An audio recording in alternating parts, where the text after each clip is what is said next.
We are live. Hello, everyone. Welcome to episode 2 of Slumber, a liminal horror 8-episode miniseries. Meet us after the break for some Bad House announcements. But for now, our usual content warnings for this show can be found by the Twitch command !SCW.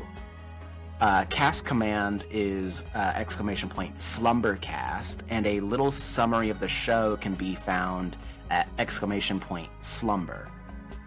In addition to this, we are doing channel points for this game, which means that you can help our dreamers with 3,000 channel points for a -1 on their rolls that will unfortunately disappear after every episode. In liminal horror, -1s are good because they need to roll below their stats to succeed at basically anything.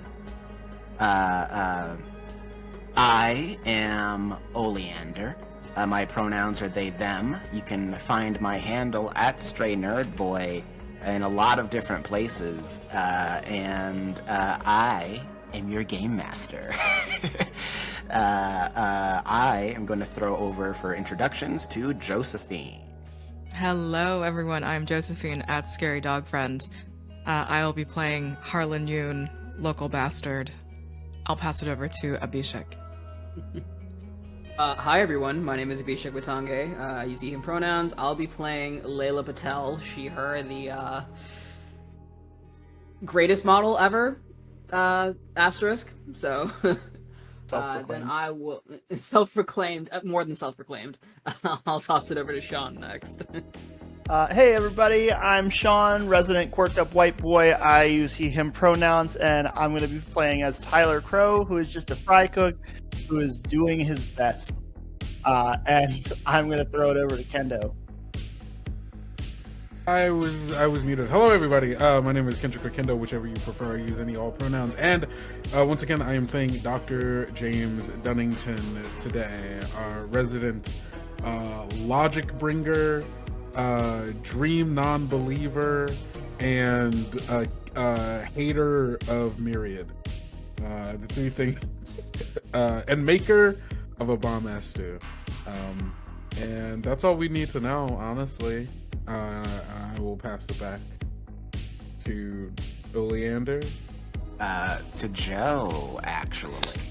And once again, before we start our game, we are in celebration of the Space Penguin Inc. crew backer kitting for Liminal Horror Deluxe Edition. If you want a little bit more information about that, you can use !LH to go to that backer kit. Starting right now, you can enter in the chat !Sandman and enter a raffle to be the owner of 6 digital copies of official Liminal Horror modules from Goblin Archives. We'll be doing 3 digital download sets before break tonight, but we also have for tonight a physical giveaway set of the modules. So after break, we will roll for that.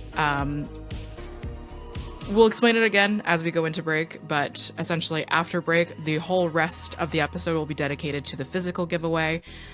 So if you are a winner tonight of the digital downloads or of the physical, please check your Twitch whispers and make sure you have them open to strangers so we can get a best email from you. So again, for this first half of the episode will just be 3 digital download sets, and then we'll explain it all over again. Don't worry. Take it away, Oleander. All right. Everyone ready? Okay. At 7:43 p.m. on a Wednesday, the entirety of Crescent Valley City fell into a deep slumber. Some undisclosed time later, a select few people woke up. Tyler Crow woke up to smoke in their lungs, finding themselves in an inferno where there used to be a diner. Dr. James Dunnington woke up face first in a pool of red wine, in danger of their own blood joining said pool if they didn't escape their own home. Layla Patel woke up standing in line for a casting call for models. But the camera loved her more than she loved it, and she barely made it out alive. Harlan Yoon woke up stuck in the aftermath of a bar fight. A beating heart reverberated through the space, and even though the blood of the wrong tried to hold them there, Harlan escaped. All 4 of our dreamers found out the hard way that nightmares roam the streets, and aside from the 4 of them, all of Crescent Valley City is asleep. Myriad, a golden sheep-shaped dream guide, brought them all together at the Crescent Valley Public Library, where they find out that there is one more dreamer and one more piece of Myriad out there somewhere. Unity is the only way to end this nightmare, according to the Dream Guide. But before the whereabouts of the final piece of Myriad and the Dreamer can be located, Myriad makes note that we have an unwanted visitor. So let us shift our focus to the present. Tap, tap, tap, tap, tap, tap, tap, tap, tap, tap, tap, tap, tap, tap, tap, tap. Other than the sound of our dreamers arguing, it's so quiet in the city you can hear the rain fall. Tap, tap, tapping against the roof of Crescent Valley Public Library. It starts slow and begins to build. Soon it's raining and pouring. You assume the silence alongside the attention brought to our visitor by Myriad is the only reason you all are able to hear a bookshelf fall over upstairs. From where you all are standing, directly in front of the row of shelves that form the DVD section of this library, you can see the rear exit on the other side of the library in the children's section. And you know that if you turn around and pass the front desk, the front entrance is right behind you all. That said, the stairs are right there, just 15 feet away from you. Whoever, whatever it is not quite at the stairs yet. From the sound of it, they're directly above you all. You have about as much time to run or hide as it does to make it to the stairs. What do you do? Let's start with Tyler. What do you do? Good, great, excellent.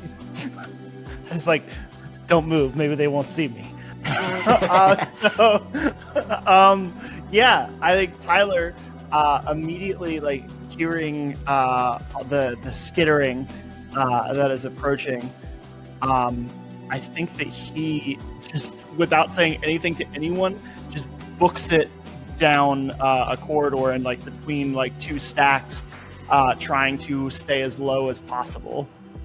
Okay, so you're planning on hiding in between bookshelves.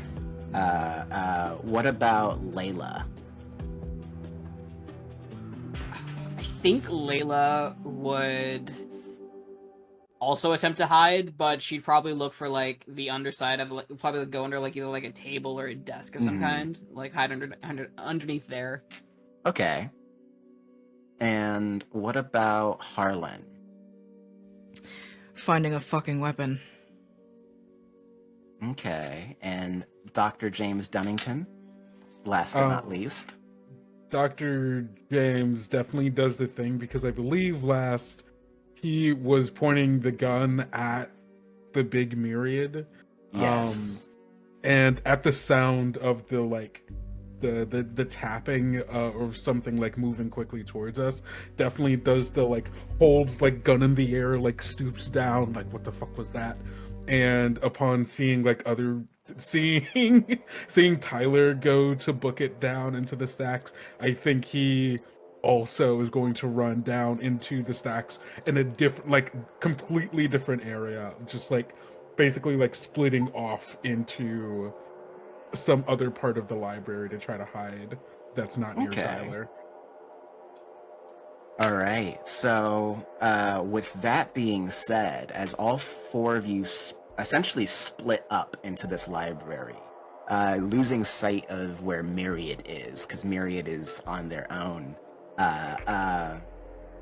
you can hear that tapping outside begin to increase. And let's say, Harlan, as you are looking for a weapon to use, you're passing by chairs, you're passing by tables, and you can see out the window to the back of the library, and you can see that it is raining, but the drops that are hitting the window are black, like ink. That there's something unnatural about this rain. I'm going to say that of the things that you can find in the library, being closer to this rear exit, you can see that there is a case on the wall, the fire emergency case, with the hammer that leads to the fire extinguisher inside. And so you're able to run over there and crack this case open, but it will take you a little bit to try to pull the fire extinguisher out. Tyler and Dr. James Dunnington, you two both hide inside of aisles of bookshelves, hearing whatever it is above you coming toward the stairs. And as you're listening to this sound, you can hear it sounds squelchy. It sounds like, how could I put it? It sounds like, imagine what it sounds like to hear someone's, when people are stepping on grapes to make wine, like it's that level of squelchy. Like you can hear like almost the suction of something lifting out of a thick, viscous liquid.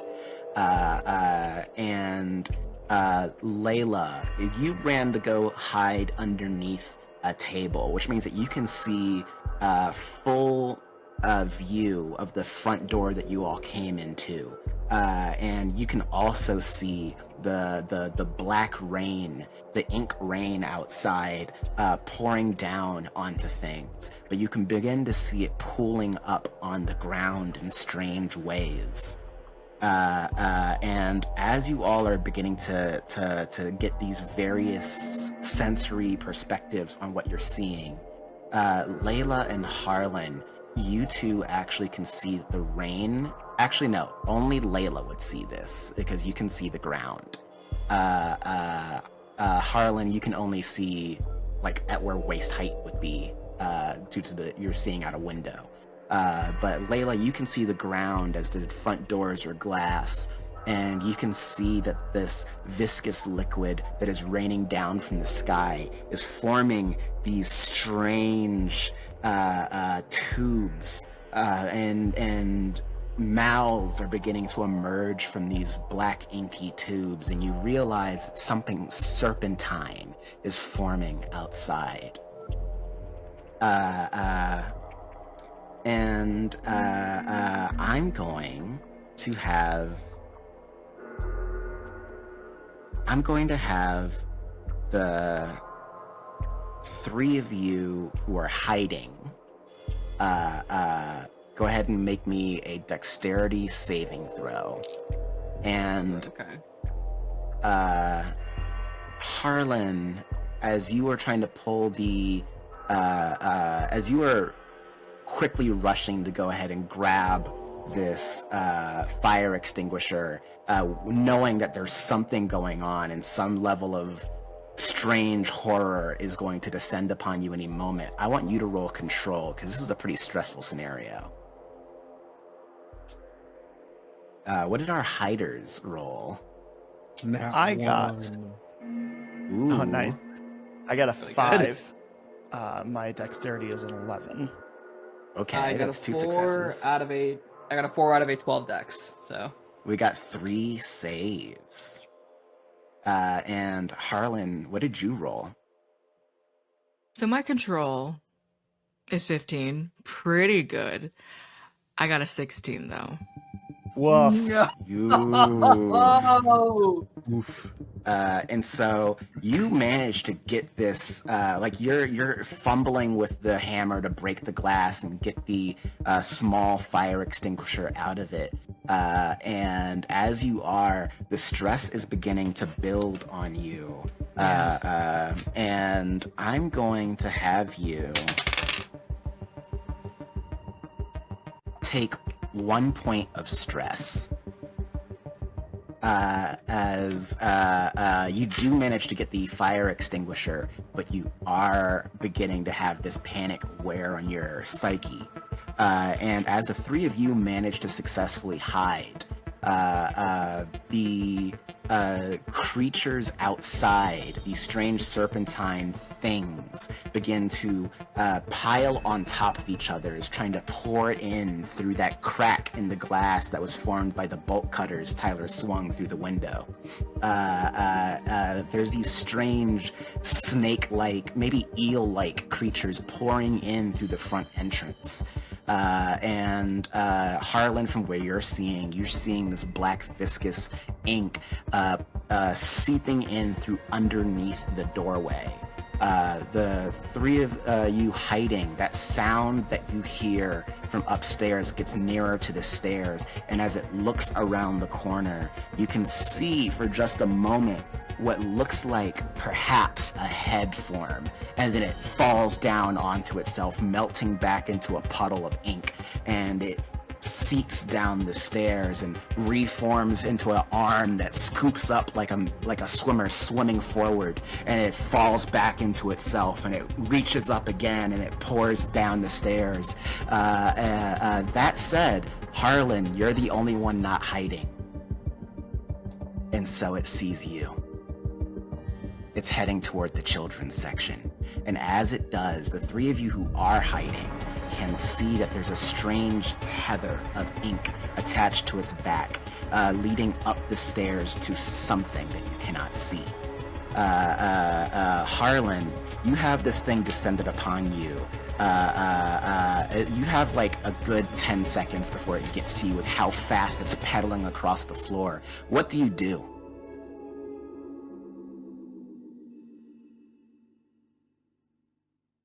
Without muted. thinking, You're muted. the thing that I have in my hands is the baby fire extinguisher. I just have to go at it, and I'm gonna try and whack it. You're gonna try to whack it. All right. So as it comes closer to you, you have it above your head. This is liminal horror, and so you don't need to roll to hit. You just need to roll damage.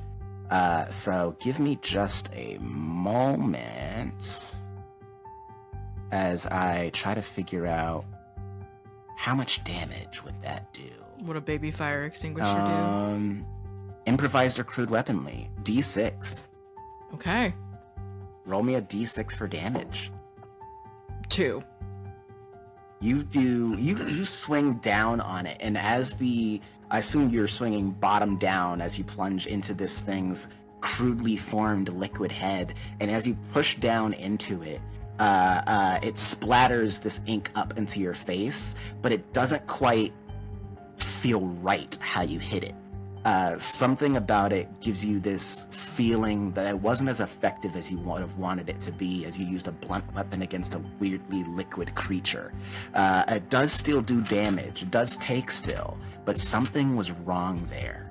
And it is going to lash back out at you now. It reaches up, its arm formulating out of this pool of liquid that trails behind it, and it slaps down at your shoulder, and that is going to be 3 damage as it pummels your arm, and as it does, you can feel it begin to stick to you. And we'll come back to that as we jump over to the 3 of you who are hiding. And you all have witnessed this strange ooze creature pour its way down the stairs, and you can see these eels pouring in through the window and are now making their way into the library. They have not seen you. None of them have seen the 3 of you hiding. Do any of you have any ideas on what you would like to do? How thick are these stacks?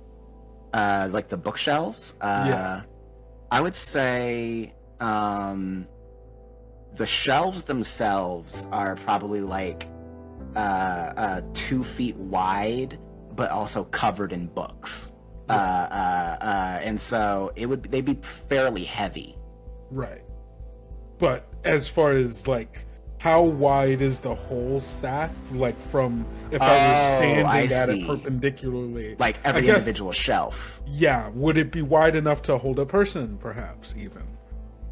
If you pushed the books off of it, yes. Is there like a sliding ladder nearby, maybe, that one could try to climb up to the top and get to the top of? There is a sliding ladder a good 10 feet away from you, and you can move toward it if you would like. But given the panicky situation that we're in, I am going to have you roll a dex save to climb it quietly. Hey, understandable. You know, that's I think that's I think that makes sense.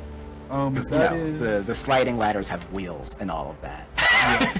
Yeah. I rolled a 7. My dex is a 16. So you said a 7 against a 16. Yeah. All right. So you, how does it look as you're climbing the ladder? What are you trying to do? What are you trying to accomplish? I think immediately, like, upon like seeing like all of like this ink stuff and like these really liquidy like monstrosities, and also thinking about the weird soup woman that's still after him, I think his first thought is like, I need to get to higher ground where it's going to be harder for them to see me, but also maybe they don't seem to have like the surface tension to be able to like hold and climb up a thing necessarily.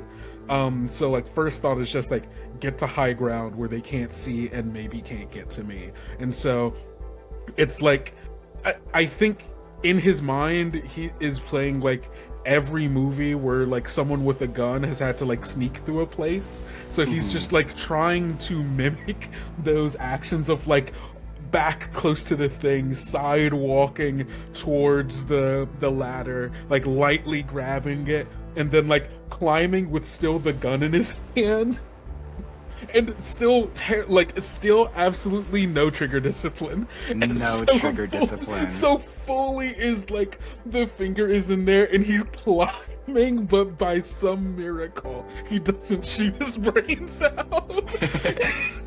That lack of trigger discipline is going to come back to haunt you eventually. Can't wait. I keep mentioning it for a reason. Chekhov's gun? That's James's gun, motherfucker. James has a singular bullet for that gun. And it's climbing up. And like when he gets to the top, I think he does place the gun on the top of the bookshelf, and then like tries to like climb up to like situate himself on the top of it, like as steadily as he can. And from the other side of the library, Tyler, you see this ascent going on the other side of the stacks. And Layla, you see the first half of it, as you can just barely see them finding a sliding ladder and climbing up, but the top of the table obscures how high they climb. Weird question. Yes. Was I close enough to the weird, slippery, viscous monster that went after Harlan to know what it smelled like? To know what it smelled like? I would say... Now, granted, Oleander the person, does not have a very strong sense of smell. So I don't know if ink has a smell. Does it? Does anyone know? Okay, ink has a smell. So it smells like, oh, you know what? It smells, I do know what the smell of like a freshly opened Sharpie smells like. Okay. And it's like it's the overwhelming stench of like 1,000 freshly opened Sharpies right next to each other. Just pouring past you on the way to Harlan. He goes, that smells toxic.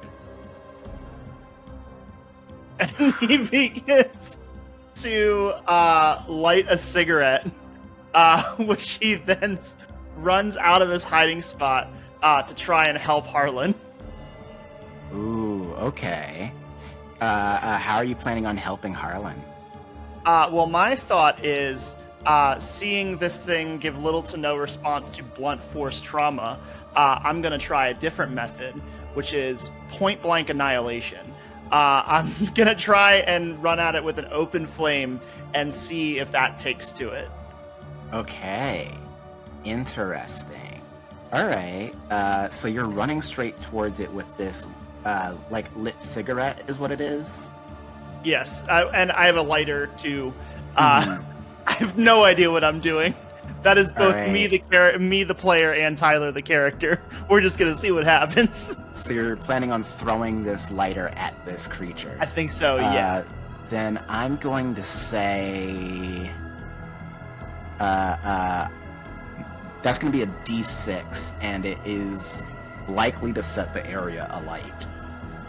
Good, great, excellent, fantastic. No one's awake to know that I just committed arson. Hey, we're in the library. Yeah. I was like, what?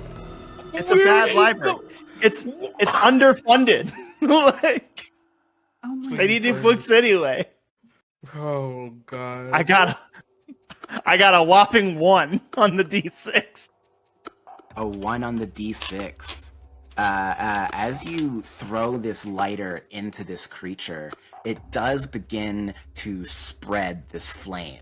Now, because you threw a fire at a quite flammable creature, this 1 damage is going to do a lot more. So I'm going to say we're going to upgrade that to 3 damage, actually. But also, on top of that, it is setting the area alight. This trail of ooze that it's been leaving behind. And it does, again, have a tether attached to its back leading up the stairs. And this flame is beginning to spread in both directions. Harlan's got a fire extinguisher. We're fine. And so this creature's body is beginning to be set alight. And Harlan, it is stuck to you. So that is eventually going to become a problem for you when we come back to you. That said, that leaves us with Layla. Listen, the mark of a good player is setting up other players to do things. He had a fire extinguisher. I'm just trying to set him up to do something. I mean, fair. But I think Layla... I'm assuming, given her position, I'm assuming Layla would watch Tyler's mad dash towards Harlan's area. Yes, you can see that fairly clearly from your position underneath the table, and you can see this flame beginning to be set alight, as well as these tendril, eel-like ink creatures swarming their way into the library. First off, she's gonna look at Tyler, what Tyler just said, and be like, what the actual fuck is wrong with him? Is he gonna... like, he's going to set us all on fire. Oh my fucking god, I cannot even fucking deal with this right now. But she's gonna turn her attention to the eels, and how many of them are like piling through? We're talking like enough to like start eventually stacking on top of each other and gaining some height with the amount that are like sort of flooding in. So, from your perspective, you saw them kind of World War Z their way through the window, and now they're collapsing back into a puddle and beginning to reform into a bunch of separate snakes. And you can gather that as these serpentine creatures group up together, that yes, they will begin to form into a wave of roiling mass. But also there are some individual ones that are scattering and splitting off to separate portions of the library. Okay. Not wanting to deal with, a mass of floor-bound tendril ink snake / leech, I don't know how you would describe that. Layla is going to get as far away from that as possible, and by that, she's going to get on top of the table that she's currently hiding under, because there's no way in hell she's touching any of that. Good to know. So you jump on top of this table, out of your hiding spot. And as you do, these strange snake creatures continue to pour in looking for each of you. And Dr. James Dunnington, from your spot on top of these bookshelves, you can see that the snake-like creatures have split off into two different directions. The ones that are heading more towards where Layla is, and the ones that are cutting around the back of all the bookshelves that you were hiding behind. Like they're on their way to that rear exit where the larger mass of creature that is attacking Harlan currently is. But it'll take them a while to get there. Essentially, they're flanking Harlan. Okay, that's great. That's real great. So, okay, has Layla seen? Like, does it seem like Layla is knows where that the other like snake eel ink thing is headed towards her? Does it seem like she is aware? Layla, you are aware of seeing this mass of creatures coming in through the door heading toward you. But yeah, you did. You can also see that Layla has jumped up on top of the table. Okay, good, great. You see, the biggest issue here that I'm running into now is I'm a coward. And so there's like, if they aren't coming for me, I don't really want to do something that's gonna make them come to me, if you catch my drift. But what is it that you are gonna do? Are you gonna sit up there and hold your position, or are you gonna try to run? Can I grab a book from the topmost shelf from where I am and just try to toss it in the direction of... Oh... Who am I going to try to help here? This is a great question. I don't think I'm really partial towards any of these people, really. I guess in general, I would probably lean towards helping Layla. The woman. More. Yeah, because you two can handle yourself. So I'm gonna toss the book, like, if the snake's coming towards her from this way and she's like here, I'm gonna try to like divert its attention away from her, kind of like make it turn the other direction, split off from it, from her, if that makes sense. So I'm gonna try to toss it like away from where she is. That was a really long way to say that. I want you to make me a dex roll for the accuracy.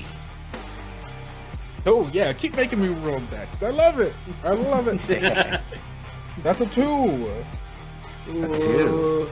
So you succeed in throwing this book, and it lands not like near, like in the direction of Layla, but nowhere near Layla.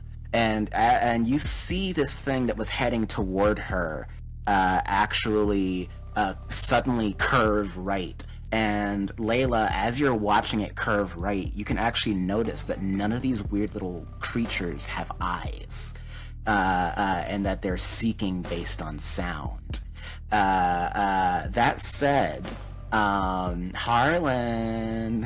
I need you to make me a strength save as you have this creature attached to your arm, trying to crawl onto you, and you can also see fire suddenly spreading up its back, chasing after you. 2 things. Did I see Tyler with the lighter?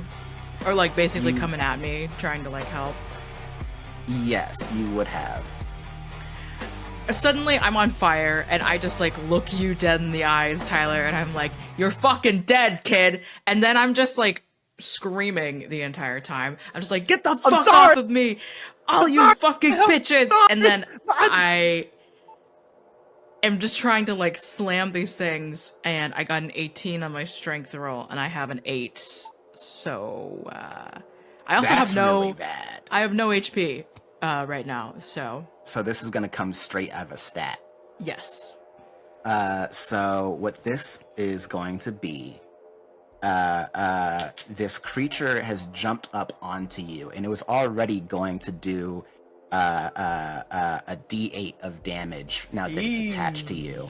However, since you failed and it is currently fire, I'm gonna roll a D10.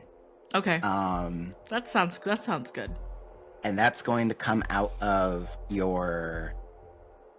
It was originally going to come out of your dexterity, but I think with it being on fire, it's going to come out of your strength, your will. Okay. That is going to be 3 damage to your strength score. Okay. Which you said was already 8, so now that's Yep. going to bring it down to a 5. You are you feel this fire spreading up your shoulder as now your sleeves of your clothes are beginning to set alight. You can still do something though. You have a fire extinguisher in your hand. This thing is attacking you. What do you do? It's like you could do this smart thing, could just do the keep yelling and screaming thing. I'll roll for myself. Okay. I think I am out of my head, out of my mind right now. This thing is somehow soul sucking my strength out of me. The only way to just sort of push it back at this point, I'm just going to try and I turn the fire extinguisher on and just sort of like see if it can incapacitate it, get its senses overwhelmed or something. Roll me a d6. Another 2. Another 2. As this flaming ooze creature begins trying to, almost like it's trying to pull you into its hole. And while it's also beginning to catch a blaze, you turn this fire extinguisher toward it, and you activate this fire extinguisher, spraying this white substance all over the extinguisher goo all over the place. And Tyler, you standing right behind this ooze creature, you actually hear it moan, a deep moan of anguish as this as a substance begins to consume the flame that is already consuming it, as well as polluting the ink that makes it whole. You can tell that it's not exactly enjoying this sensation, but as you are standing there, you can see a roiling mound of snakes rounding the corner. So that brings us to you, Tyler. What do you do?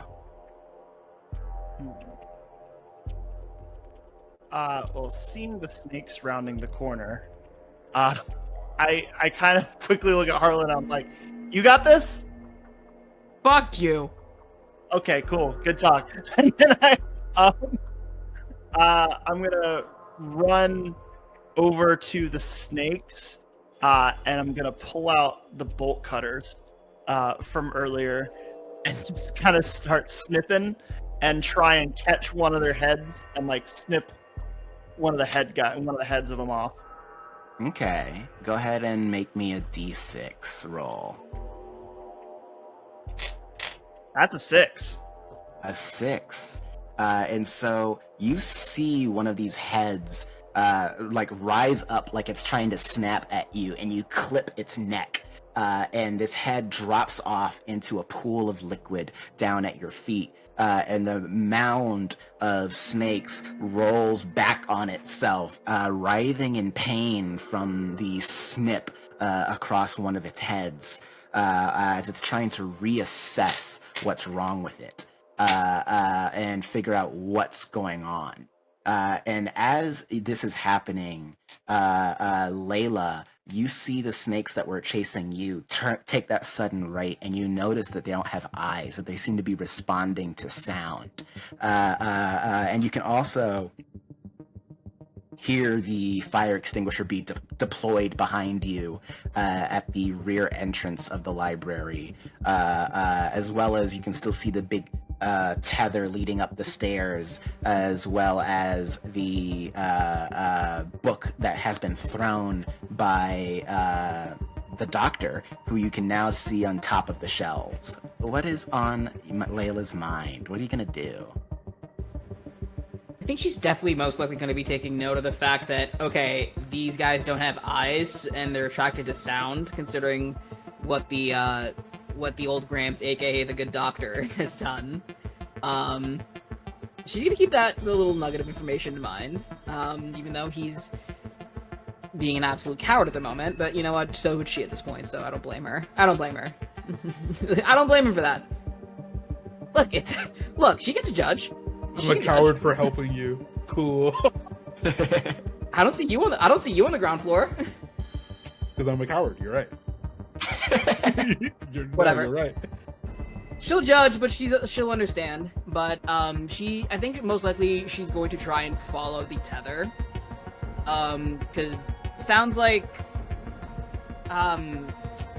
the asshole, whatever that name was, who's got dealing with the fire over there. He sounds like he's got it covered, and then old guy and then kid with the cigarette, I don't know, went somewhere, so she's gonna try and check out that tether, but she's gonna kind of prep her taser in advance just a little bit, just in case she runs into anything. So you pull the taser out of, you're carrying like a bag, right? Yeah, it's like a purse, yeah, like a Louis Vuitton. Louis Vuitton purse. You pull this taser out and you leap from the table carefully and begin running following this tether which leads up the stairs. And as you do, I'm gonna ask you to make me a dex save to do so quietly. Gotcha.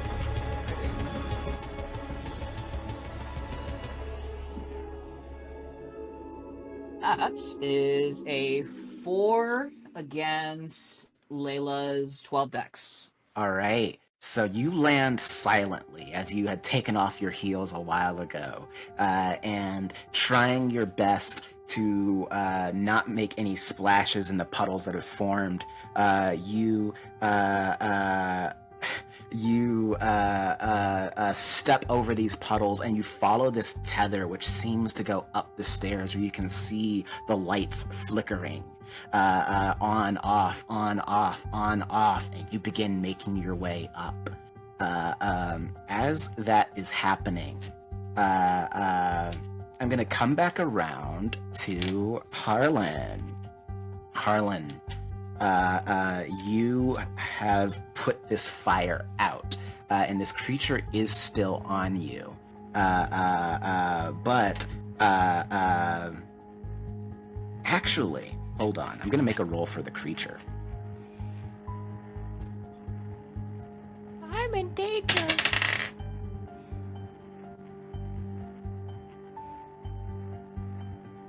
Actually, with the fire extinguisher attack, the creature does let go for a moment. Okay. And you're able to slip your hand free. Which means you're not going to take any additional damage from it already being attached to you to start your turn. That means that you have the freedom to do what you want right now. What do you do? I'm gonna see if I can just, even if it ends up that I have to empty the fire extinguisher out, because you said that it looked like it didn't like being diluted. It didn't like it. Yes. So you're gonna spray it again? I'm gonna spray it again, and almost as like a passive thing. I know we're in a fucking library, but I wonder, We have a view of the outside as well. Is there a fire hydrant? A fire hydrant. On the side that you're on, you're facing like the back side of the library, and you can see the opposite street that you came in on. And you can see on the as you look out this window, you can see that you'd have to exit the door or exit the window, right. And then also still probably take a turn trying to travel to get to the fire extinguisher. And yeah, okay. So at the very moment, at the very least, I'm gonna just try and see if I can pollute this thing with the substance. All right. Go ahead and make me another D6 attack. That's a 4 this time. A 4. Okay. So you spray it again, and as this white liquid and this black liquid begin to mix, it slowly begins to be diluted, and it groans once more, and as it does, it reels back away from you in pain. You know that when it tries to attack at you again, that it's going to be aggressive. And as that happens, you can also see the weird mound of snakes that Tyler has been fighting off this whole time.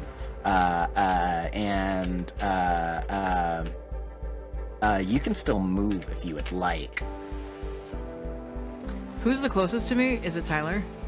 Tyler would be the closest to you, but you can also see Layla off in the distance running up the stairs. And you can probably also see the doctor, like, propped up on top of the bookshelf. Okay, I'd like to use my movement at the very least to get closer to Tyler. I just sort of like... There's like a very unnecessary like patting of the back to like get us to like both be back to back at the very least. And I have the fire extinguisher up and whatever you got. Harlan just like readjusts, like his expensive Letterman is like destroyed and burned, and he just grits out of his teeth, "We need to find something that we can just blast these guys away, some kind of hose or something. I don't think there's anything like that, but fire extinguisher's doing something."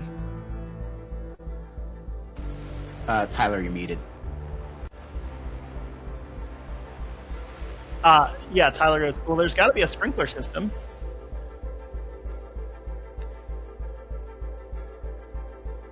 You got more fire? Yeah, and he just begins trying to climb on top of one of the bookshelves, basically trying to get to where he can reach up to right where there is a sprinkler and light his lighter in front of it. As you're trying to climb a bookshelf directly, I'm going to ask you to make a dex saving throw. Fair. All right, chat. Let's see. I rolled an 11. My dex is an 11. So how does that work? Meets it, beats it. In a good way or a bad way? In a good way. Okay. You do actually manage... What does it look like is you just barely manage to climb? Like, you can feel the bookshelf rocking as it's trying to support your weight. He's, like, climbing, and I think that he stepped on... Like, he's using the shelves as, like, ladder steps, and he gets to the top one, and he puts too much weight on it, and it like snaps under him, and he like barely catches it, and he for a second is doing the Scar brother help me at the top of the bookshelves before like throwing one leg up. He goes, "Jesus, fuck, shit," and like slowly rolls up, and like now he's not even sitting, he's like laying on the shelf, out of breath, and he just like raises his arm and lights the lighter, which is like at this point just right in front of the sprinkler. All right, and that's gonna take a second to activate. And so while that is happening, Dr. James, You see Tyler climbing up this bookshelf and holding a lighter up under the sprinkler system. You can see Layla has actually jumped off the table and ran upstairs. What is it that you're doing in this moment? Are there none of the ink things seem to be coming after me, correct? At the moment that you're currently on, you haven't made any loud sounds or anything like that, so nothing is pursuing you right now. Perfect. We're keeping it that way. They seem to got it all under control. They have a plan. I'm what am I gonna do? Mess up their plan that I don't know? No, I'm chilling. I mean, I stay as fair. quiet as possible. It seems like everyone has under like, what am I gonna do? Get down and make myself a target? No, I'm good. I'm chilling. Okay. This is definitely not gonna bite them in the ass later on. I don't know what I would do to help. So as you decide to remain still on top of the bookcase, Tyler, you can see James is doing nothing but hide. And Layla, we shift our focus to you as you are running up the stairs into this flickering second floor. Excuse me. You can actually see that there is the adult fiction section where all the kids stuff is downstairs. All the DVDs are downstairs, magazines, bestsellers. Up here, though, you see the fiction for everyone else, and then you see the non-fiction on the other side of the library. And as the lights flicker, they actually flicker in a rhythm towards that fiction section. And you can hear the sound of whimpering, the sound of... It's a high-pitched voice, small. It's crying, and you can't quite pick out what it is they're muttering, but you can hear it. Off in the direction of the fiction section. What does Layla do? Well, I mean, aside from the voice, you mentioned the lights are sort of flickering in the general direction of the fiction section, like the adult fiction section also, right? Yes. I mean, hey, if the universe is giving her not just one, but also two signs, who is she to deny the universe those signs? So she'll follow those signs towards the adult fiction section, but she'll be stealthy because she don't trust any sort of noise that she hears right now. Okay. Given the day she's had, she does not want to get attacked again or be ambushed by a tripod walking camera or like a chain link of models. And so as you begin to stealthily move toward the fiction section, you pass the mystery. You pass you pass the mystery section. You pass some of the adult graphic novels, and you get to a sign that says horror. And around that corner, you can hear that crying getting louder. And I would like you to make me a dexterity saving throw to remain quiet. Okay.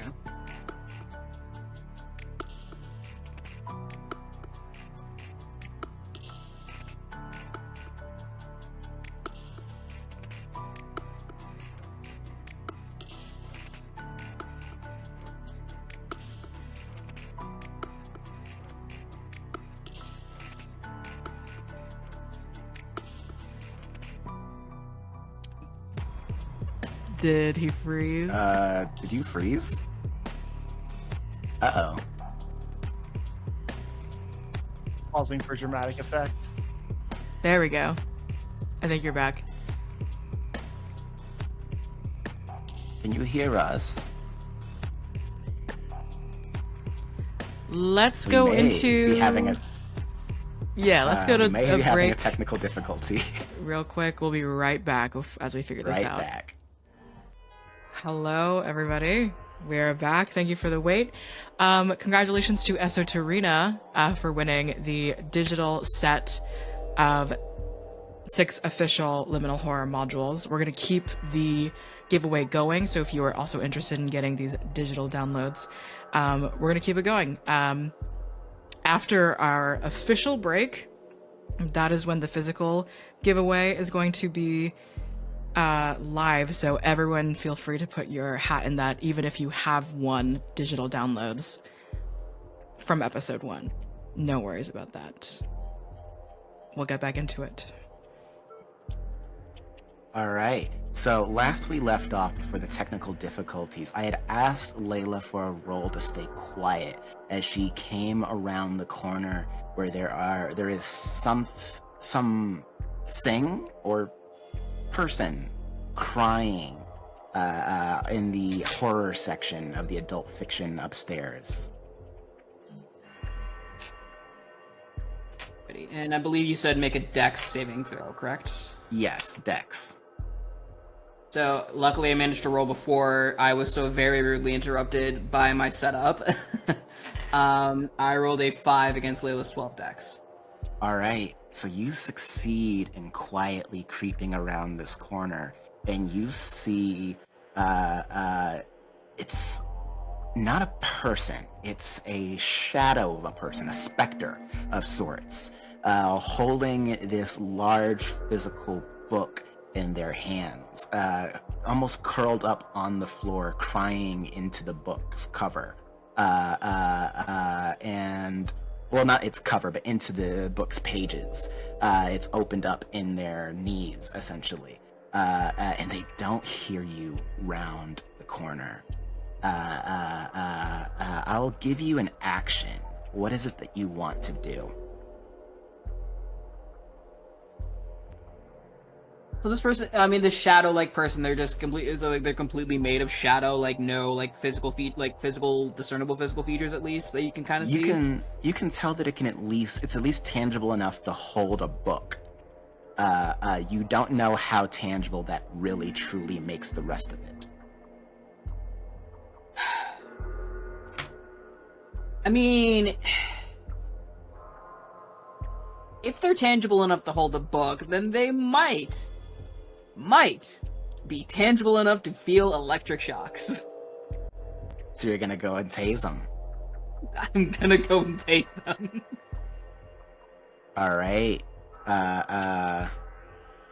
Go ahead and so you're going to run on in there and just shove this taser at this strange crying figure, and yeah, the goal's kind of it doesn't have damage written down for the taser, so it's gonna be I'm gonna say D6. Okay. Because the goal for Layla is at least to try and at least get the book. At least I'm assuming the tether that she's sort of following. Yes, it is like leading to the book itself, not the shadow creature. Yeah, I think the goal is to kind of get her to drop the book by any way, shape, or form. If the tase doesn't do it, maybe the whole run up she might get startled. Something. There's layers to this. Don't count Layla out for that. But the roll, that's 6. A 6. So as you... Actually, this thing doesn't know you're here. So that would be enhanced. Roll a d12 instead. Sorry, my bad. Oh, you're good. Just, pull that out real quick. Alrighty. Okay, less great. 4. I'll be nice and let you keep the 6 then. You shove this taser. Where are you aiming? Where are you planning on? What's the optimal place to tase someone in the mind of one Layla Patel? So Layla has been in some sketchy situations before where she has to rely on tasers. She has found one of 3 positions is usually the best. Either the neck, the neck. Yeah, don't trust me. She is there have been some really nasty situations. Yeah, neck is one. For a chat server, the gooch is another one. Or just straight up, just center mass, like, chest. Mm-hmm. And so the most easily available one to get to from how this person, specter thing is sitting is the neck. And as you shove this taser in and you see the electricity surge, not just through the shadow creature, but it goes into the book and down the tether. Before we figure out how exactly that affects this shadow creature, we're going to follow the electricity downstairs. As we get downstairs, in the rain of the sprinkler system is beginning to pour down, the electricity of the taser begins to surge through this strange, viscous creature, and it begins to writhe in pain, feeling the pain that has traveled into its body. It's going to also take that 6 damage, but as it is being poured on by this liquid, I'm gonna double that. And so everyone downstairs, you hear this thing groan out, and it begins to rumble the foundations of this building. And I'm going to ask for both Tyler and the doctor, who are on top of bookshelves, to roll for me. This is also going to be a dex save, as you are going to have to try to stick your footing on the way down or find some other way to dexterously not eat shit, in polite terms. 14 versus 14 out of what? Was eaten. Yeah, I got a 15. My dex is an 11. Rip. You got a 15 out of an 11. You're gonna take 4 damage as you fall from the bookshelf, and you like land on the corner of the bookshelf back first, and it really just doesn't. It's just a nasty fall to take. And so as that 4 damage takes a chunk of your energy away, as you're reeling from the pain, you watch this water come down. You see this electricity surging through the creature. Harlan, as your back is turned to the snakes behind you, you watch this muck creature that was attacking you, writhing in pain, splattering everywhere. It is not looking good, but it is on its last legs. I'm going to go ahead and let the snakes move real quick. Just for general knowledge, I had 4 hit points total. So you have no hit protection left, which means that any damage you or stress you take for the rest of the game will come straight out of your stats. Yeah, making the game harder. So these strange snake creatures are going to try to get past you, Harlan. But they're not attacking you. You can see them split around your legs, like they're pouring past your legs toward the large mass, like they're trying to help this larger being. And as they do, Harlan, what would you like to do? I just try and like stomp on them as they're near my feet. All right, go ahead and make me a D4 roll. D4. That's a 3. 3. You stomp and stomp and stomp, getting some of these things, and it does a decent amount of damage as you stomp on them, just splattering their forms away from the thing that's propelling their motion, making it harder for them to move. Whatever they were trying to do by chasing after its big mass, this big mass, they do not succeed in doing it. You can still move if you would like, though. Yeah, I guess just to get closer to the stairwell. Okay, so now you're moving toward the stairwell. Yeah. And Tyler, as you're reeling from this back pain that is from you falling off the shelf and landing on the corner of the shelf as it falls, what do you do? You can also see these two creatures moving toward each other. What's your plan? There's this goddamn sheep. I thought it was supposed to be some kind of fucking guide protector shit. The fuck's going on? He is legitimately at this point, I think, looking for Myriad. Like, all right. What the fuck are they doing in this whole mess? As you're looking for Myriad, you can actually see the golden glow of the sheep hidden behind the front desk. You can see the golden glow radiating onto the wall, hiding just like James hid. Except, James, you've tumbled off the bookshelf, but you've landed on your feet in a way where you didn't hurt yourself on the way down. But yes, you can see that Myriad is hiding behind a bookshelf. Yeah, so I run over and I just, spring over the bookshelf. Hey, how you doing? Just so you know, I don't know what your day looked like today. Mine fucking sucked. I went to work today, and I guess I took an extra Benadryl because I woke up in the Towering Inferno, and then all this shit happened, and the only solace I've had this entire time was a fucking magical lamb who said that they were going to be my dream guide, and what do you fucking do? At the first sign of trouble, you're gone. So I would really love it if maybe you could step in and do fucking anything. Fucking something. I am a sheep.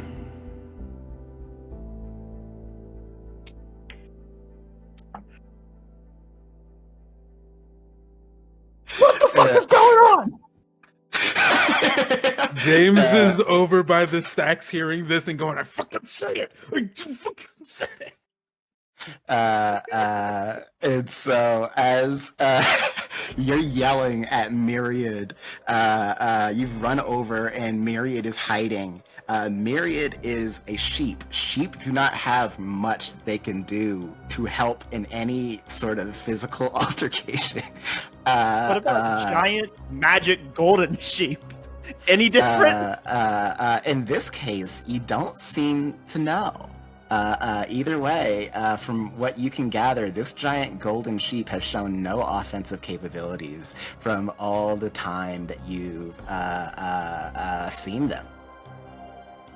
All right, cool. So now I guess I used my action to go to rant on the sheep, and then I turn around and I see, am I in any kind of sudden immediate danger? Other than that, as you're turning around, you can actually see that the snakes, as you're yelling, the second set of snakes that was originally chasing after that book that Dr. James had thrown has turned and is now facing you. And as the water pours down onto it from the sprinkler system, which I'm going to roll for that real quick. You can see it roiling in pain as well as the droplets begin to dilute this ink. But either way, it sees it can hear a stimulus that's louder than the sprinklers pouring down around it. It is disoriented, but it is trying to figure out how to get to you. That brings up a point. Did I also notice what they noticed about the fact that they didn't have eyes and were using their sound to whatever? By this point, you could probably gather that, yes. Okay. So, I'm like, did you say that when I walked over to Myriad, they were hiding behind the front desk or behind bookshelves or what? Behind the front desk. Perfect. So, I look behind the front desk. Is there a phone that is connected to an intercom by chance that would be used in a library? Of course so there is. I take it and I am then going to make some noise into it, but then hold it up to the speaker and basically just try and get two-way feedback going and just do feedback overload through the speakers. All right. And so as you do this, I'm going to say that the creatures all become discombobulated by the sound. This is just going to succeed. And as this, as you make this noise and then get the two-way feedback, and it screeches through the intercom system. This is the loudest this library has ever been. Even upstairs, Layla, you can hear the screeching beginning to come in through the intercom. And the creatures downstairs are all becoming discombobulated.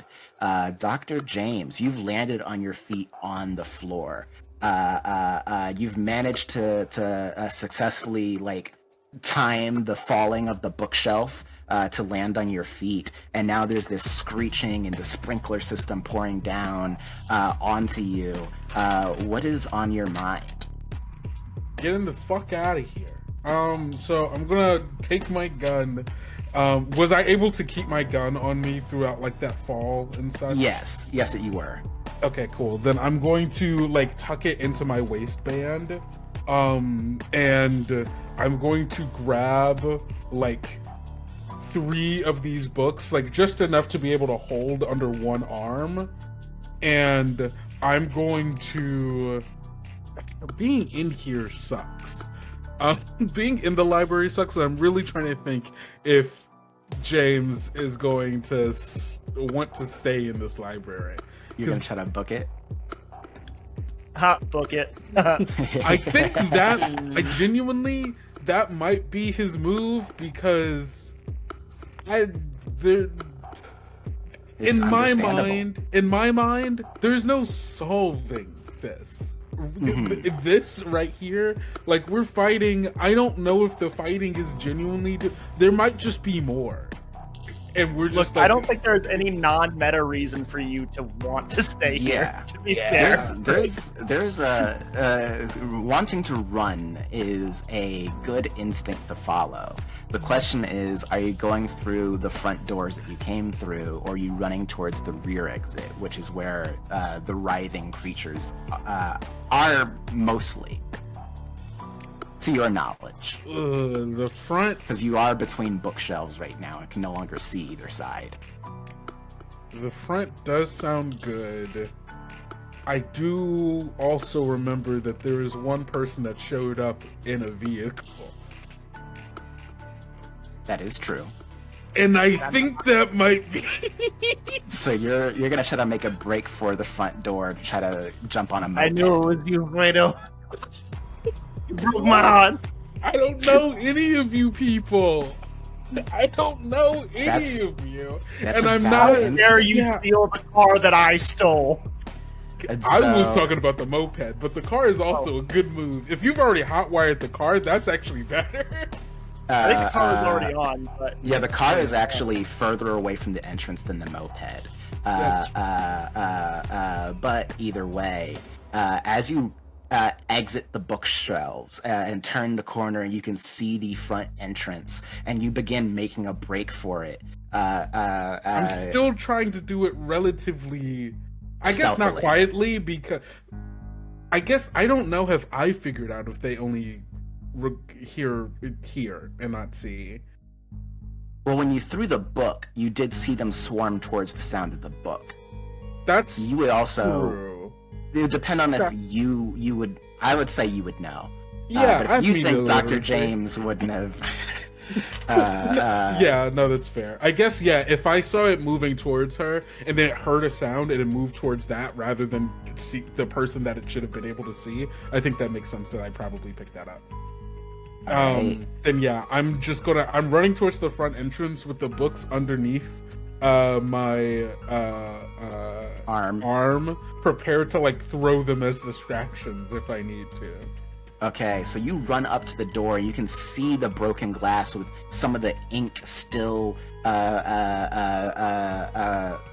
staining all the ground around it. And as you open the door, you can still see it's still raining this black ink. And it's still landing on the ground. And you can see more of these mouths beginning to pop up from the puddles on the ground. But you can see the moped across the street. Are you still going to try to make a break for it? Does it seem like the things coming out of the ground are isolated to the library, or is it just everywhere? It's the whole city block. Yeah, I'm going back inside. All right, so as you are standing there in front of the door, we're gonna jump back up to Layla. Layla, you have tased this creature. The book is right there. It's been dropped on the ground, and this shadow creature is writhing in pain. What do you do?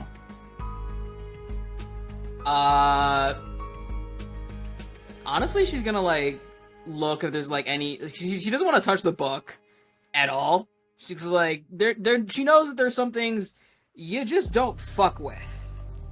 Like, she might just like prod it with like her taser just so she doesn't have to like physically touch it with her hands, just to like poke it, see if it does anything else. You can see that the tether is actually coming from the center, like where the binding between the two pages that are open are. And so as you're like poking the book is not doing anything in response to you just poking it. And you also see this creature is still shaking, convulsing on the ground. What do you do?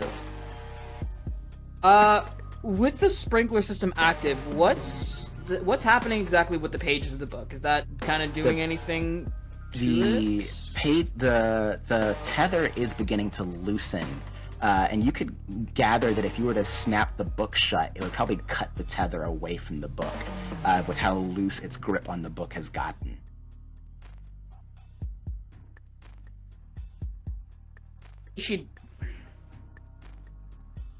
I think she'd most likely just kind of using like her taser to like not have her touch the book physically, because who knows what the fuck that could do to her. And so she's kind of just using like her taser like a little tool. She's gonna sort of like pick it up, like kind of like scoop like one end of like the book and sort of just like get it to close shut, and like depending on how it landed, kind of. And as it closes shut, bam, you see the tether snap loose, and then everyone who's in the library, you watch all the black liquid collapse to the ground simultaneously. Even you, Dr. James, you look out the window, you see all the large dark cloud above suddenly drop, and like just a sheet of black liquid tumbles down to the ground, covering every single thing in this dark black ichor. And at that, we're gonna go to our break. Okay. Congratulations again to Esoterina for winning the digital downloads.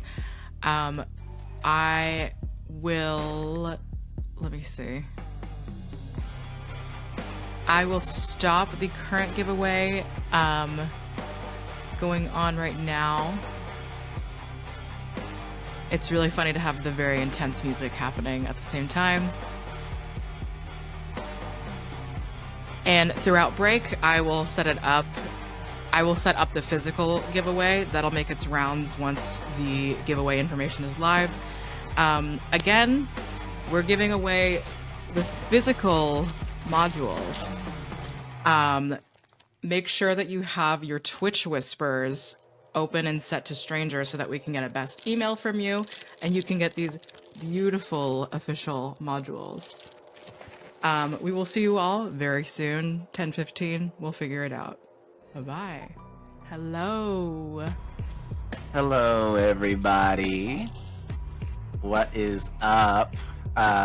Before we get back to the story, I do have some Bad House announcements to make. Bad House RPG's Grindhouse Anniversary one-shots continue this Friday, February the 14th, with Candela Obscura, GM'd by Dan Pixel. We will be giving out a Lunar New Year dice set from Ribbon and Knot.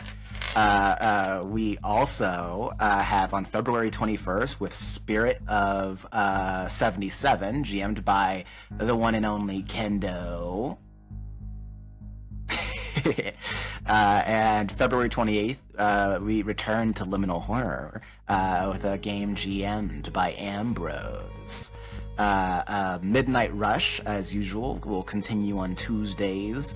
And as always, check out Bad House RPG's YouTube to find VODs of our other series. We're on a backlog at the moment, but you'll find the entire Darkness Eternal series is up to date. And as a reminder, we will roll for the winner of the giveaway at the end of session, so please stick around at the very end. Anyway, without further ado, let's jump back to the present. As we left off, Layla, you had kicked closed with your taser this book that as it closes, you can see on the front, it reads the words, The Weatherman. It is some obscure horror novel that you've never heard of. But given the imagery of raining ink outside, you could assume that perhaps it is related. This novel sits on the floor, and you're not sure how old it is, judging by like the kind of Pulp Fiction looking art on the cover of a person running away from a cloud in a suburban neighborhood. You could gather that maybe this is a few decades old. It's back before, at the very least, it was illustrated before they stopped using illustrations for a majority of book covers. And around you, you can see this trail of ink that was once animated, splattered all over the floor, and the specter that you tased is no longer there. It's faded away. And with this book laying before you, you can still hear the sound of the sprinkler system going off throughout the library. What do you do? How are you feeling? She's feeling pretty badass, not gonna lie. She, in her mind, she has definitely single-handedly saved everyone here from this, catastrophe of ink and, death and horror, solely by her own actions. No one else helped. None of that happened. But no, she is, she's glad to be alive, definitely. But, she's definitely kind of curious as to why the book did all of this, like kind of gesturing around to like the aftermath of all the attack. She is gonna pick up the book, see if one of the other people can figure it out. Maybe the nerdy old doctor guy can. I don't know. He can do something with it. I don't know. Okay, so you pick up this book into your hands, and it does still have some of that residual ink left on it that kind of stains your fingers. God damn it. But yes, you're free to take it downstairs. And as you go downstairs, you see Dr. James standing in front of the front door. You also see bookshelves collapsed and everyone on the other side of the library near the children's section just covered in all sorts of ink, feeling up pain. Some things are scorched. Harlan's jacket is scorched, for example. And you all are reunited as also Myriad steps out from behind the desk. I think upon like getting over to everyone, she's just basically gonna let out a loud, "You're fucking welcome, by the way." And as she sort of like makes her way down, just exuding confidence aura, and just like it's almost like she's sort of walking down a sort of catwalk, like a sort of metaphorical catwalk, as she sort of makes her way to the others, just with that whole sort of model confidence, because of just her self-believed importance in, single-handedly saving this group. Upon hearing that, I think Tyler grabs the intercom and says, "I'm sorry, what did you do?" And she's just gonna hold up the book. I'm like, stop whatever the fuck this was, considering, it was connected to all of that shit. What were you trying to do? Burn the whole fucking place down? And by the way, point to the sprinkler system, you ruined my fucking hair. Thank you very much. You are welcome, because that's, what took care of the immediate threat that you ran away from. So I kind of shove Flips him off. Tyler.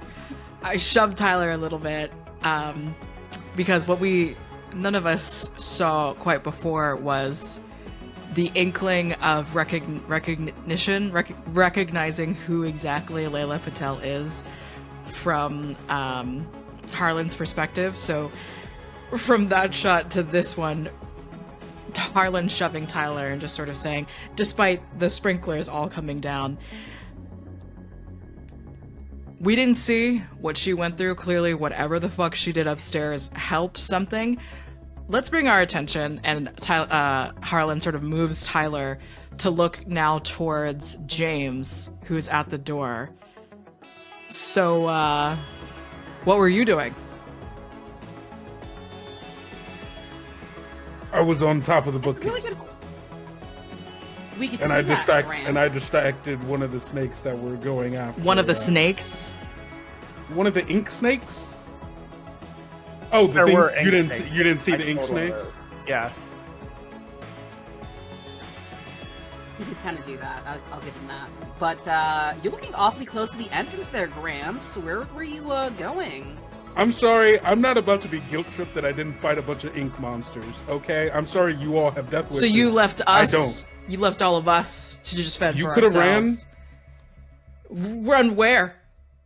outside, which is bad. And like looking back, which is bad. So actually, As I you- didn't know it was bad out there. I found As out. you all look out the window, you see the entire city block is covered in this ink. There's little to nothing that hasn't been covered in this ink. It's just everywhere. Yeah, so God, it's disgusting. yeah, it kind of sucks out there, and it also sucked in here. Good job, fighting whatever the fuck that was. Hey, Mr. Useless Sheep, do you know anything about the ink? It appears to be a nightmare that has originated from some powerful fear that has come from within this library. Oh, great. This is how this shit manifests? Seriously? This fucking sucks. Something awful happened here, but was powerful enough to remain within the history of these walls.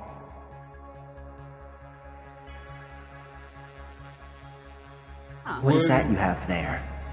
And Myriad looks at the book in Layla's hands.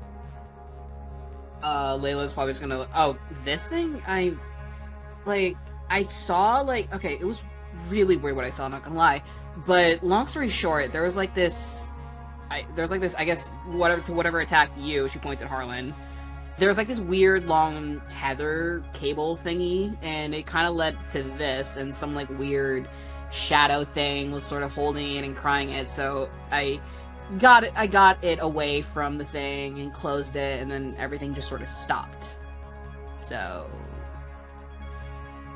sort of holds the book out for Myriad to see or deal with.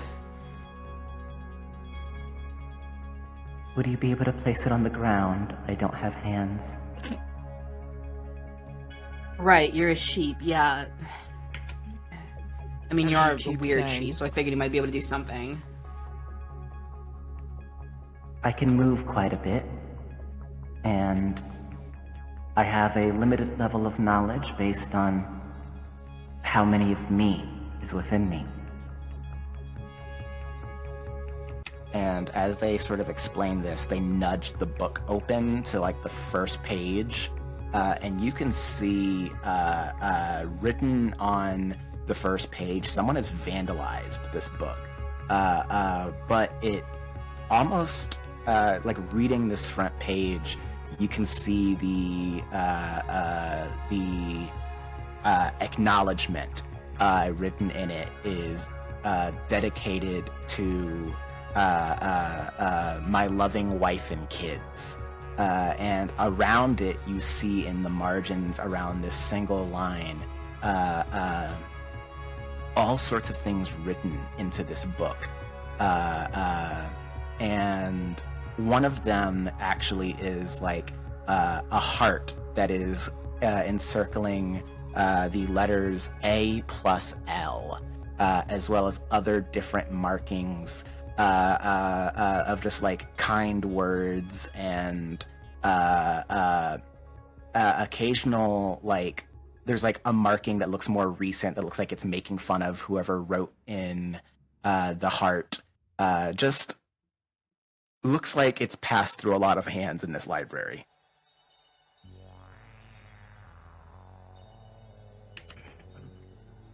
This book is strange.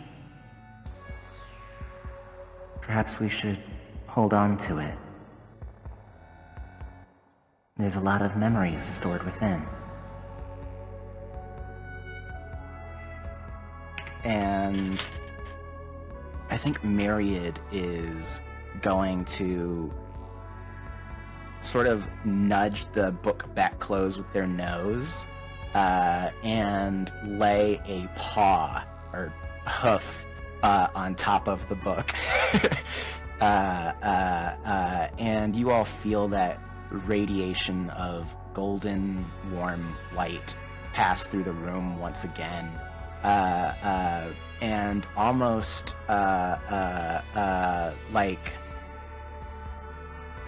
a memory is opening up around you all. You watch golden humanoid figures walking through the library like awake people, and as they do, you can actually see one doesn't have any actual features of a person, handing over this book to a librarian behind the front desk, and it looks like there's like nodding and friendly gestures going on as if this book may have been a donation to this library who knows how long ago. And things move and fast forward, and then you see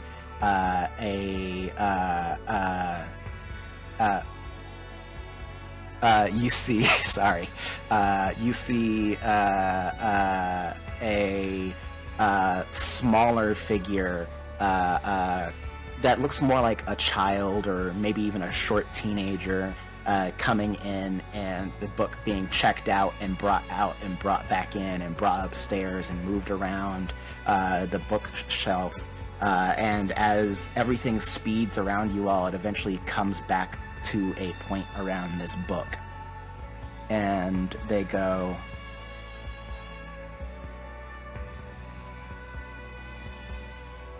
This is the last remnant of a writer's work. And perhaps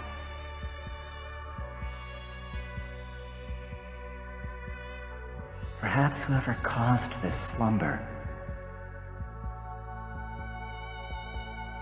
might know. and they look down at the author's name, and they just say, and they just see the name Allison Richton written at the bottom of the book.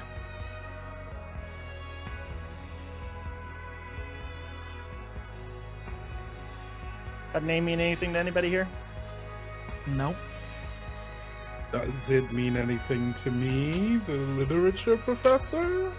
I was hoping you'd ask. You actually would recognize that name. That this is actually a Crescent Valley City local writer who supposedly died around 25 years ago, and was survived by her wife and kid, who supposedly, from your knowledge, you've heard the name, it was Richson, I said,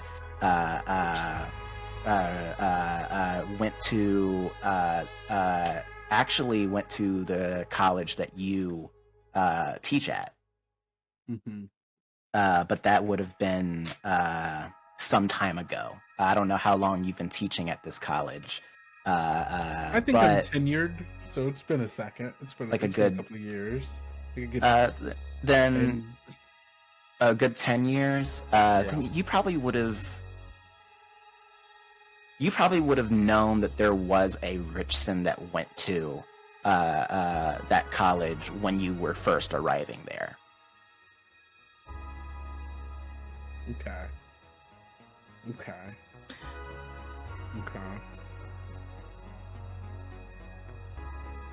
I take note of this, but I don't say anything aloud I was yet. just gonna ask, like, I don't say Yeah. anything aloud yet. Fair. Anyway, you all were asking where we might find the other pieces of Myriad. I can feel my presence. They're in a nearby place of worship. the church? Nope. Not doing it. How many? Okay, is it just one more of you? Is there a bunch more of you? I misspoke. There's only one more. Okay. And they're at some place of worship. Nearby, yes. How can you tell it's a place of worship?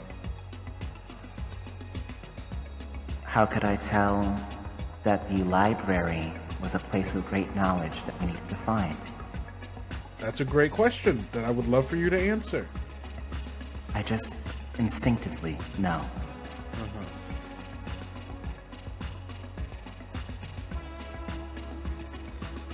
We got Crescent Valley Presbyterian, Crescent Valley Baptist.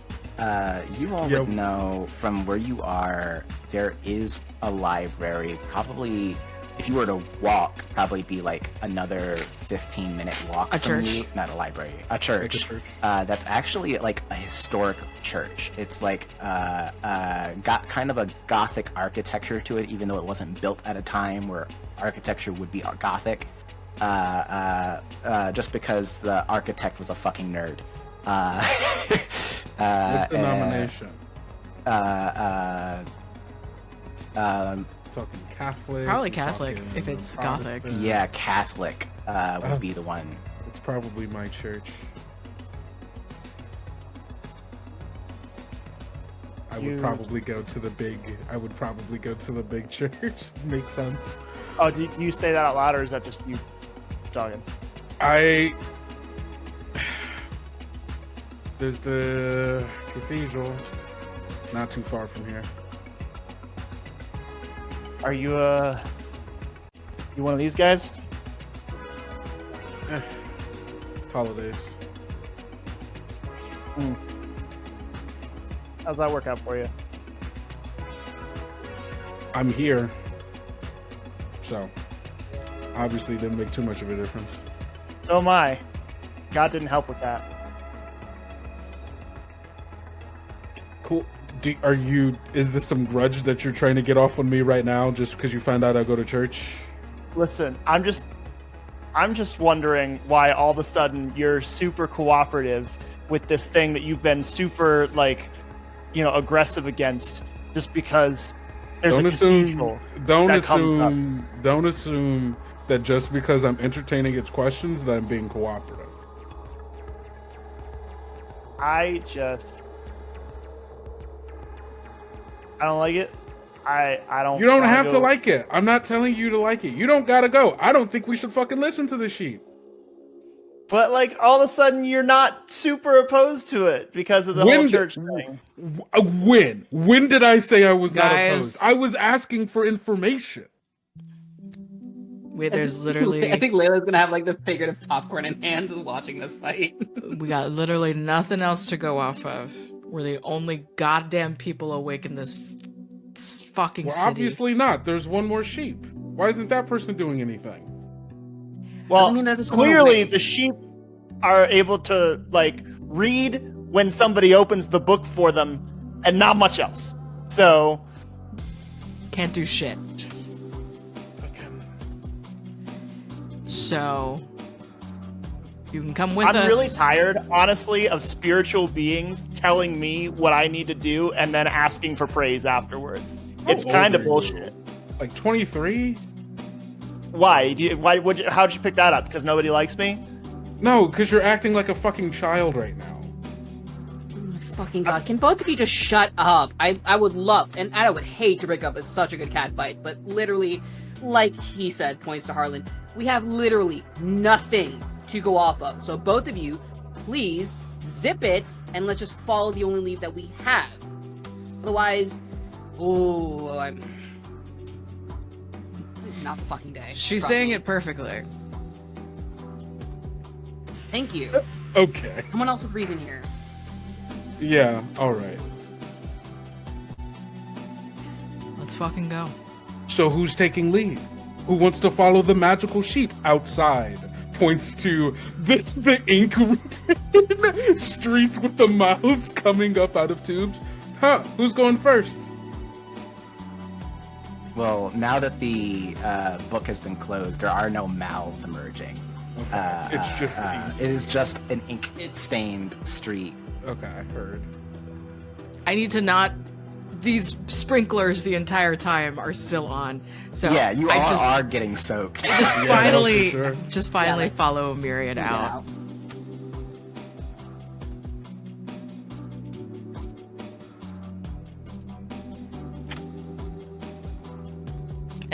I look to see what Tyler's doing.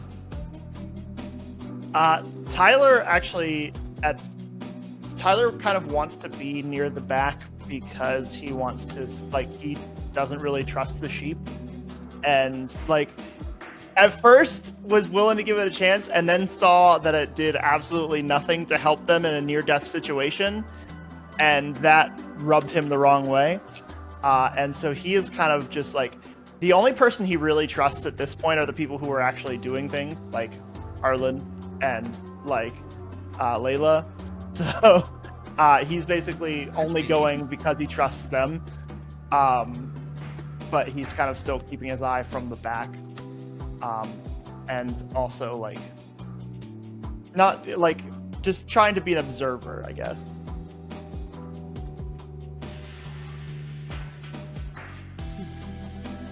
I think Layla looking at both of them being like, looking at the others, fine, fuck it, and she's gonna look at Myriad. Which way to this, which way, just, where are we going? Harlan is effectively leading. By all means, please. And so we have Harlan and Myriad at the front. I assume Layla's following behind. And then Yeah, probably. Tyler and James in the back. Yeah. All right. So as you all leave the library into the streets, the streets once again are quiet, and you pass by all these sleeping, ink-covered bodies, windshields mucked over. That moped that was that Harlan rode in on is collapsed from the weight of the ink just falling onto it. And you all hear the sounds of your feet squelching as you lift them out of the ink every single time you take a step, leaving footprints behind. And you eventually make it off this city block. Do you all just walk silently, or do any conversations occur as you're heading towards this Catholic church? So absolutely. I kind of I do this like awkward step thing where I try and match Layla's step, and it's gonna be very obvious to everyone because we're all walking near each other. But I like a fan just kind of says to Layla, so this is wild, but you were on Soul Mary Claire, and I've been following your work ever since, and this is really insane. I think Layla's gonna give like that sort of like that sort of like reaction that like most celebrities give when they're like approached by fans, like, "Oh my god, that is so sweet, so kind, always lovely to meet a fan," and such. Like, you can tell she's very much relishing the attention that Harlan is giving her.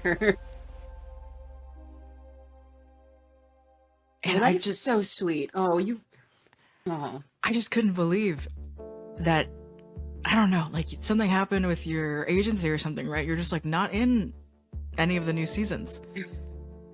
Yeah, don't. It's a long, long story, but trust me, if you ever want to hear it, I will personally tell every juicy little detail to you. But right now, might not be the best time with like points to the two behind them with those two around. So, At any time, you have my ear.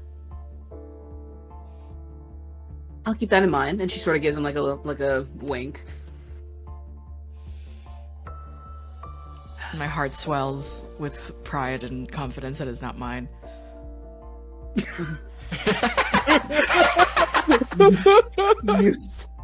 Joey nearly spat on my water.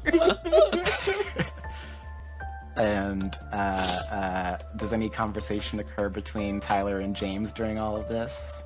So I think that after a little bit of like passive grumbling, Tyler goes, "So what does somebody do for a living to dress that nicely while lounging around in their house?" I teach at the university, literature. That's weird. It's weird. Most professors and scholarly folk I know aren't much for religion. It seems to, by its nature, fly in the face of people being educated.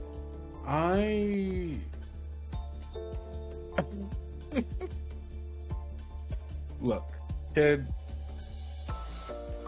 I get it. The Catholic Church ain't done nothing good for nobody for a long time, if ever.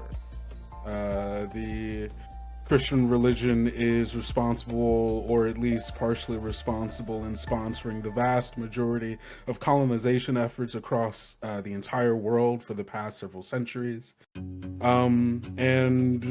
Honestly, I can't really say much good about any church, organized religion, there and thereof. But we all find our own ways to make it through life. What's yours? Weed, drinking, drugs? That is a wild thing to assume just by looking at me, but I guess it's fair. I mean, what is it? It's the law of averages. That's it's your knowing faith? that I had faith for a long time. I had faith that if I trusted the right people and if I listened to what they told me, that they would steer me in the right direction. And I had one too many people let me down. And one of those people happened to be God. So at this point, I'm sticking around to see if I can figure it out on my own, because nobody seems to want to help me do it. I'm sorry that's been your experience. You shouldn't have to be. And I can't honestly say that God's been quite present in my life as of late, but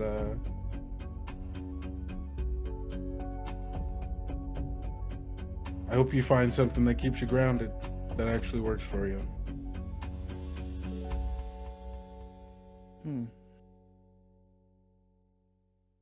Now, your grudge against religion aside, I know you and I don't necessarily see eye to eye with, and I kind of nod towards the two people in front of us following a golden sheep.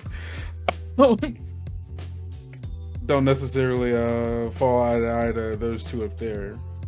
And what? Yeah, you're in your 20s. What? You watch anime?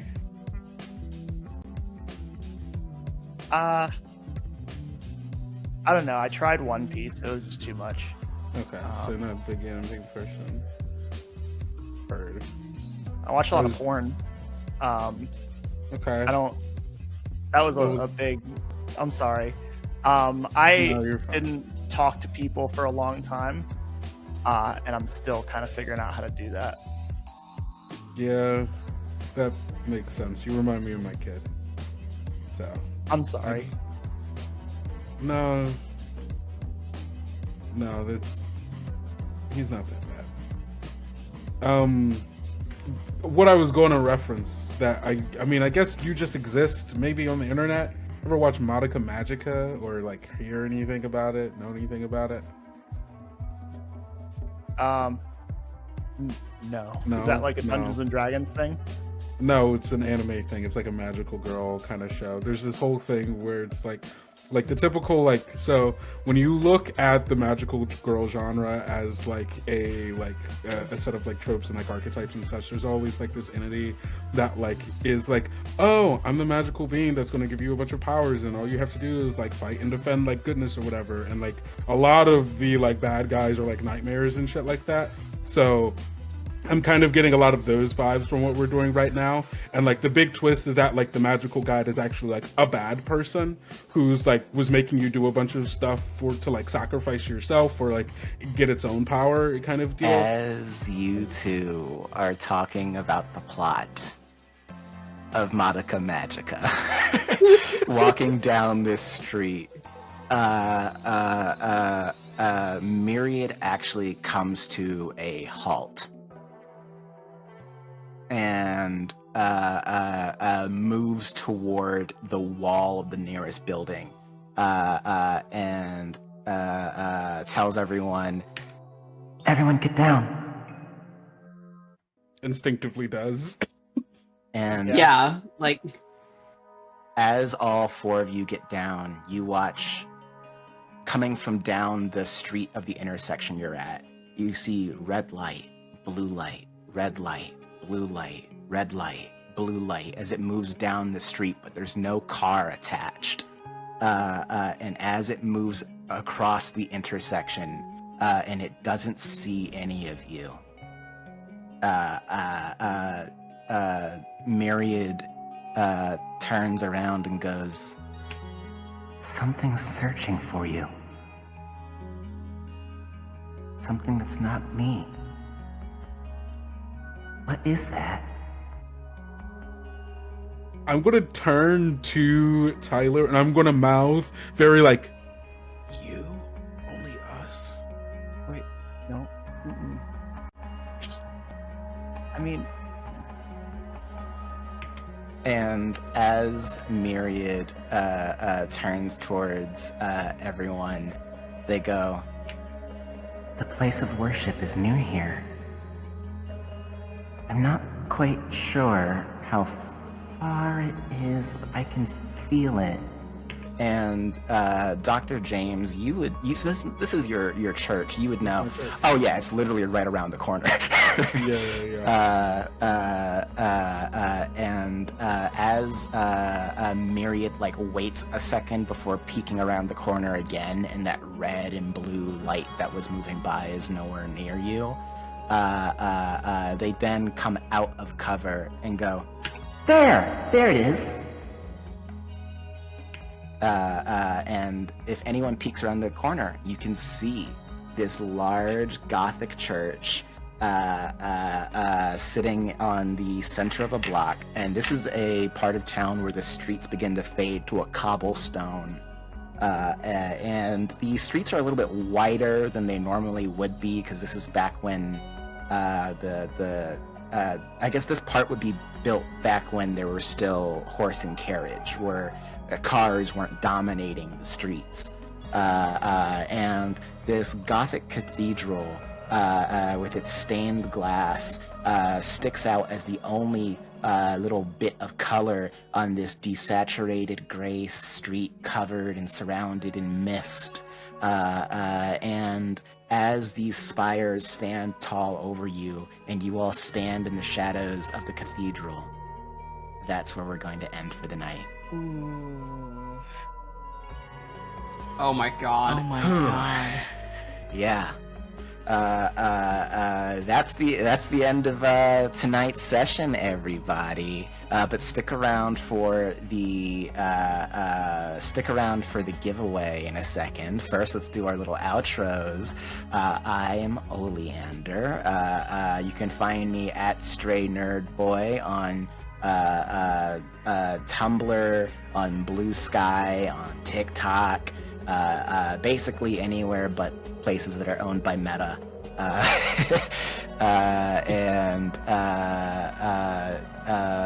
Well, that's all for me right now. I guess keep an eye out for me potentially starting a YouTube channel. And I'll throw it over to Joe. Hello, everyone. Yes, I'm good. I am Josephine at Scary Dog Friend. I'm the other half of Bad House RPG co-producer, alongside Fabian. Grindhouse Anniversary is going to be every Friday in February. So, like we said earlier, this Friday is going to be Dan Pixel running Candela Obscura with a wonderful cast. There will be a giveaway for that day as well, where you're going to be giving away Lunar New Year dice set by Ribbon and Knot. It's going to be very beautiful. Again, to our winners, Esoterina, we will be make sure that your Twitch whispers are open, and then for our giveaway, we will get to that once we go through all of the outros. I'll pass it over to Abhishek. Hey everyone, I'm Abhishek Batange. You can find me on most places. By most places, I mean the Bird site and Blue Sky at Neon Raiden, or some variation of the form, underscores, lack of underscores. You can try that out. But yeah, I don't have any other projects at the moment, so if you have any casting calls, feel free to cast me. I'm a voice actor, tokusatsu lover, and occasional TTRPG performer. So yeah. Yeah, I think with that, I will pass it over to Sean. Everybody, I have been Sean. You can find me mainly on Blue Sky at High Gain Sad, where I'm talking about comic books and professional wrestling and whatever else I feel like rambling about. I'm also in a band called the Aurora Sound. We just put out a music video today, so that's fun. But yeah, if therapy is not enough and you need to fist fight your dad, the song's for you. So you can go check that out if you want. But also, other than that, I'm occasionally running games at twitch.tv/imaginationarcade. But that's about all I've got going on right now. I'll throw it over to Kendo. Did you go? I don't think you went. No, it's me, Kendrick or Kendo, whichever you prefer. I've been playing Dr. James Dunnington, and you can find me everywhere on the internet that matters at Kendo Makes Films. I talk about TTRPGs, horror, all that good stuff. You'll also be able to find me on Bad House, not this week, but next week, next Friday, for the Grindhouse event. I didn't know what the Grindhouse event. It was a ton of fun playing Spirit 77, doing some fun blaxploitation horror, which was it was a ton of fun. So I can't wait for you all to be able to see that. You can also find me every Friday at 2 p.m. Central Time over on the Kobold Press channel, where I host Kobold Chats, where we talk about Kobold Press stuff, 5e, new things coming out, and checking out all of that fun stuff. And I have interviews with people as well. This Friday, actually, I have an interview with Mike Shea, or Sly Flourish, and we're talking about Doom Point's monster making and all of that fun stuff. So check us out over there at Kobold Press. And you can also find my actual play podcast, Tales Get Told, wherever you get your podcast, and everywhere on the internet that matters at Tales Get Told. We're kind of going on like a semi-monthly basis for one-shots right now while we prepare for our next full season. So if you haven't listened to any of our stuff, you can go listen to the backlog. But we have a new episode coming out very shortly with Fabian Lillet of Bad House, as well as Cleric 34 of Monster Fuckers Anonymous, where we're playing Nighthawks. And it's very sad, it's very toxic, and I can't wait for you all to hear it. So be on the lookout for that. And I'm going to pass it off to Joe. Let's roll for the winner of the very first physical giveaway. This isn't the last one. There will be 3 others, so just catch us on our social media. Drum roll. We did it. The winner is Esoterina. Oh my goodness. Hey. Go That's All my right. friend. So you not only That's get the wild. digital downloads, but you will also get the physical copies. I will contact you in your Twitch whispers. I need a best email, and then we'll talk about best shipping. Thank you everybody for joining us. We will see you next Wednesday. Sweet dreams. Sweet dreams. Sweet All dreams right. are like Myriad.